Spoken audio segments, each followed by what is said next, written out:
12 de mayo del 2022, ¿qué tal? Muy buenos días, bienvenidos a su programa Contacto Directo. El próximo 24 de mayo el gobierno cumple un año ya ejerciendo el poder. Vamos a hacer un repaso por el manejo económico, a propósito del nuevo desembolso del Fondo Monetario Internacional también, hablar sobre la deuda social interna, la inversión pública, el riesgo país, entre otros aspectos. En breve, con Simón Cueva, el ministro de Economía y Finanzas. Lenin, hola, buen día, ¿cómo te va?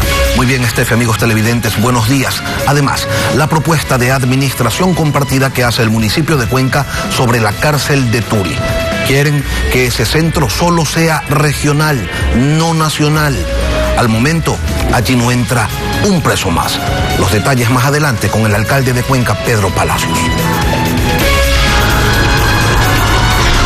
La actualidad, los protagonistas, el análisis y la información en Contacto Directo.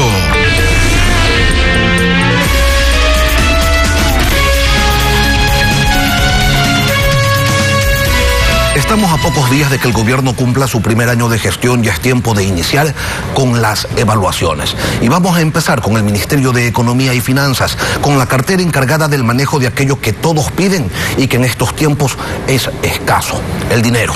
Nos acompaña el ministro Simón Cueva, a quien le agradecemos por su presencia. Ministro, buenos días, bienvenido a Contacto Directo. Lenin, muy buenos días, gracias por la invitación, un gusto estar acá. A los tiempos, ministro, hay mucho por preguntarle. Empecemos entonces. Ayer se anunció que Ecuador alcanzó un acuerdo a nivel técnico con el Fondo Monetario Internacional. Esto implica un desembolso de $1.000 millones que deberá llegar en las próximas semanas. La valoración del organismo internacional es positiva en relación al manejo económico del país. Esto en lo general. En lo particular, ministro, ¿qué es lo que el fondo ha calificado como bueno? A ver, Lenin, sí, efectivamente acabamos de cerrar un acuerdo a nivel técnico con el Fondo Monetario. Este acuerdo luego tiene que ir al directorio del organismo, eso toma algunas semanas y probablemente en la primera mitad del mes de junio el país debería recibir, una vez aprobado por el directorio, un desembolso efectivamente de $1.000 millones. Esos son más recursos de los previstos inicialmente. Con la revisión estaba previsto recibir 700 millones. Se ha logrado juntar las dos revisiones para acelerar el ritmo de desembolsos y quedaría un último tramo de 700 millones bajo el acuerdo con el fondo que se desembolsaría una vez concluida la siguiente revisión, que sería a fines del año. Esto muestra efectivamente que la comunidad internacional valora los esfuerzos que está haciendo el país para fortalecer la situación económica, mejorar las finanzas públicas, asegurar un país más ordenado, un manejo eficiente y austero del gasto público, pero al mismo tiempo un manejo que permite liberar poco a poco más recursos, junto con una mejor situación económica y de la actividad económica, para el bien del país, para el bien de mayores programas sociales, de mayores programas de recuperación de vialidad y de reactivación económica. Ministro, los comunicados emitidos tanto por el Ministerio como por el Fondo Monetario señalan que la mayoría de los criterios cuantitativos del programa que el Ecuador tiene con el Fondo Monetario han sido cumplidos. La mayoría. ¿Cuáles son entonces aquellos que tuvieron observaciones, los que no se han cumplido? A ver, Lenin, en realidad en la mayoría de indicadores cuantitativos de metas fiscales de avance en muchos temas, el país está cumpliendo, incluido más allá de las metas, ¿no es cierto? El país ha hecho un esfuerzo grande y han hecho un esfuerzo ordenado por manejar de forma transparente los recursos públicos. Los temas en que se ha discutido con el Fondo Monetario son más temas de revisión histórica de las estadísticas. Parte del proceso de este gobierno de ir poniendo la casa en orden, de ir arreglando las cosas, implica revisar las cifras también de forma retroactiva. Hemos heredado muchas deudas, hemos heredado muchas obligaciones y parte de lo que se ha venido trabajando es de ir limpiando parte de esos temas, reconociendo muchas de esas obligaciones, porque un país que no es transparente y que no es limpio no puede mirar su futuro totalmente en paz. Mientras más limpia esté la casa, y ya les hemos ordenado mucho, más puede el país proyectarse hacia el futuro y crecer más. Entonces parte de la discusión, por ejemplo, ha sido con el fondo, revisar las estadísticas del Seguro Social, trabajar de cerca con el Seguro Social para ir fortaleciendo los datos, revisar y atrás las estadísticas. El Ministerio de Finanzas ya publicó a fin del mes pasado nuevas estadísticas históricas fiscales y vamos a seguir completando hacia atrás en retroactivo, están hasta el 2017, vamos a seguir trabajando hasta el 2012, 2013, y esa ha sido parte de las discusiones. Ministro. La otra parte de las discusiones con el fondo ha sido el tema del precio del petróleo. petróleo, que ha cambiado bastante, que ha sido muy volátil en estos tiempos, en parte por la guerra en Ucrania, y ha sido toda una discusión de cómo asegurarnos que los ingresos del petróleo sirvan para cubrir parte de las deudas, para volver a ingresar dinero a la calle a través de pagos al IES, a proveedores, a GATS, etcétera, y también a través de nuevas inversiones en sectores de vialidad, en sectores de salud, en sectores de seguridad. Ministro, hablemos del IES. Poner en orden la deuda con el IES, que ha sido uno de los llamados de atención del Fondo Monetario Internacional, se debe entender no solo como la determinación del monto real de la deuda, sino también como la cancelación de esa deuda. Se debe entender primero en reflejar en las cuentas fiscales la realidad, ¿no es cierto? Reflejar las obligaciones que año a año el Estado viene incurriendo con el IES por el 40% de pensiones, revisar muchos datos históricos del IES y también revisar el tema de la deuda de salud. Ese tema de la deuda de salud es un poquito más complicado porque implica varios pasos legales, implica la realización de auditorías médicas y un cruce de cuentas entre unos y los otros. Pero efectivamente incluir en las estadísticas de forma transparente las cifras y luego ponerse de acuerdo en un cronograma futuro para irse poniendo al día. Acuérdense que el tema de la deuda del IES es una deuda que viene arrastrada desde hace más de 20 años y que ninguna administración hasta ahora había tenido la fortaleza y la valentía de enfrentarla, de mirarla y de ponerla de frente. Estamos en este gobierno sacando muchas cosas y mucha basura de debajo de la alfombra para limpiar las cosas, hacerlo de forma transparente, ministro, y dejar la casa más ordenada. ¿Por qué razón, si se tiene la casa en orden, si se hace bien la tarea, el riesgo país continúa alto? En Sudamérica solo estamos por debajo de Venezuela y Argentina. ¿Por qué? Si hay reservas y una conducta, según algunos, incluso excesivamente responsable en el cumplimiento de las obligaciones, cuando de deuda externa se trata, la percepción internacional continúa observando con recelo al Ecuador. En realidad, Lenin, la percepción internacional ha mejorado mucho sobre el país. Efectivamente hay un tema de riesgo país. ¿Por qué? Por una razón mundial. Hay una crisis en Ucrania, hay un incremento muy fuerte de tasas de interés de la gran mayoría de países ricos y eso hace en los mercados que los mercados tienen en esos momentos de incertidumbre hacer lo que se llama un flight to quality, es decir, de buscar inversiones de los países más ricos y de alejarse de las zonas emergentes. Entonces el riesgo país de toda Latinoamérica sin excepción ha subido de manera importante. Y en ese contexto la diferencia entre el Ecuador y el resto de países se ha venido achicando, ¿no es cierto? Estamos un poquito con la marea en contra y entonces nadando con la marea en contra nosotros estamos resistiendo, otros países están yendo para atrás. La diferencia con otros países está mejorando, pero efectivamente el estar en marea en contra no ayuda a que se note en el riesgo país directamente. Pero si uno compara el Ecuador contra otros países de Latinoamérica o parecidos en el mundo, está mejorando claramente. Igual seguimos en tercer lugar por debajo de Venezuela, que evidentemente tiene un riesgo país altísimo. En segundo puesto Argentina. Ahora, ministro, usted decía, a finales de año va a haber una nueva revisión, una última revisión de ese acuerdo con el Fondo Monetario Internacional que podría determinar un desembolso final, pues, por $700 millones. En ese momento, ¿habría que buscar, desde su criterio, un nuevo acuerdo con el Fondo Monetario Internacional o hasta ahí nomás llegamos? Todo está abierto, no hay razón particular y el país tiene que buscar siempre sus mejores intereses, ¿no es cierto? El país quiere tener buenas relaciones con los organismos internacionales.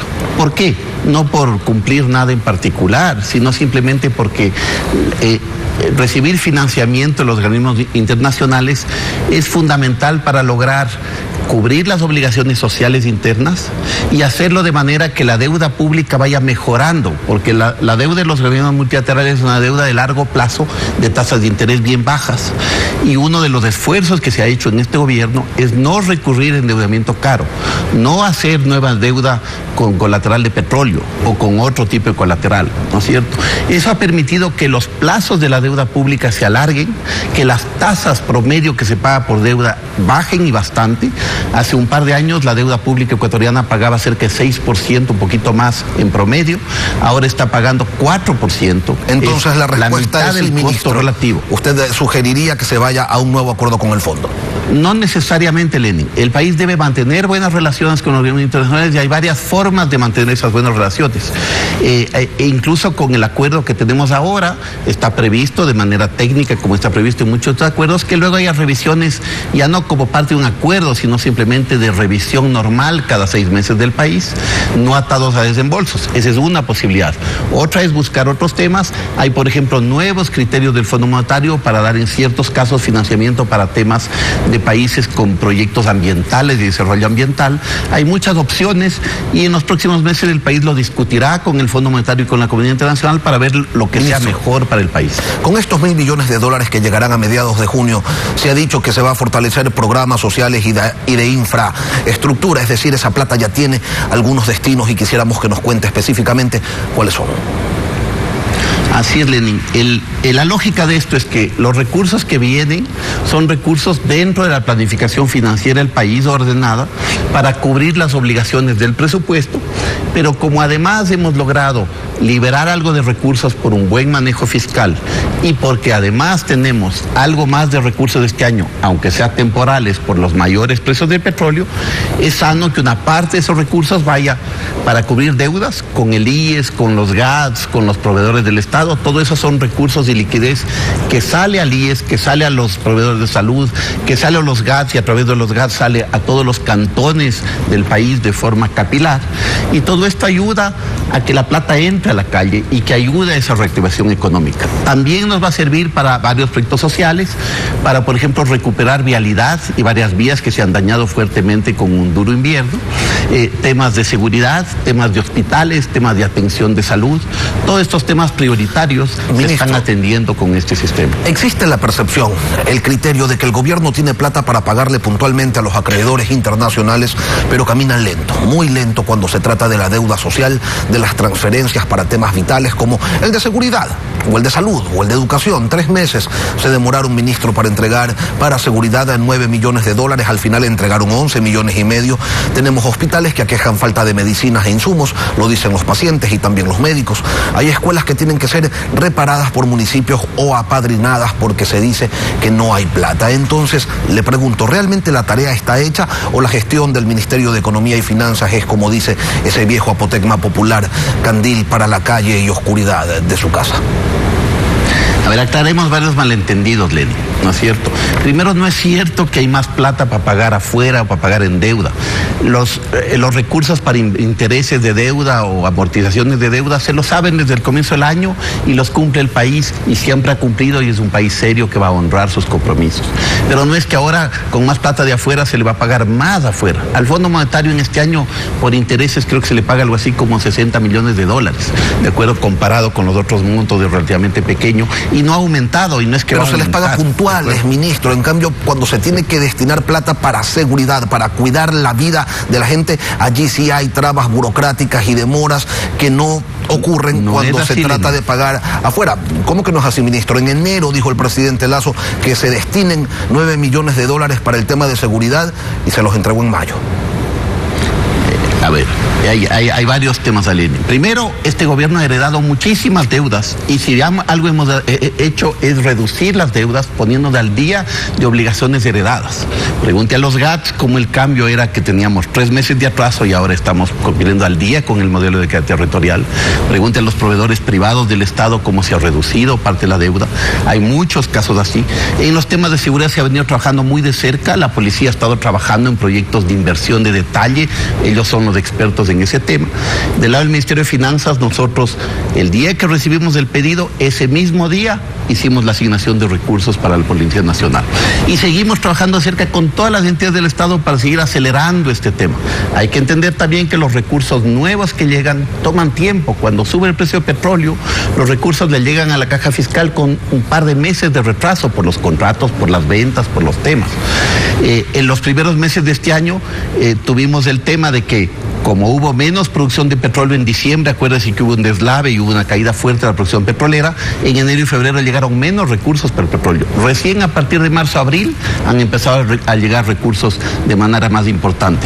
Y ha empezado a fluir cada vez más los recursos para las necesidades sociales y de seguridad. Ahora, los montos en inversión pública son históricamente bajos, ministro. El Fondo Monetario Internacional los observó los retrasos en la emisión de directrices para la contratación pública. El gobierno le apostó a la ley de inversiones, pero eso ya no fue. ¿Y ahora qué? ¿Se ponen el overol y toman parte de esa inversión que se requiere para darle un mayor dinamismo a la economía, poner plata en la calle, como usted indicaba hace un momento, e incentivar la generación de empleo? ¿O esa tarea, la de las inversiones, debe ser exclusiva del sector privado? No, Lenin. La tarea de la inversión efectivamente tiene que una buena parte tener una pata privada, y le está teniendo, y el país está cada vez más atractivo para la inversión privada y con más intereses. Se han firmado convenios de inversión, contratos con empresas, muchas ecuatorianas, por $5.000 millones de nuevas inversiones, pero también se está acelerando la inversión pública, y quisiera ahí también aclarar un malentendido, ¿no es cierto?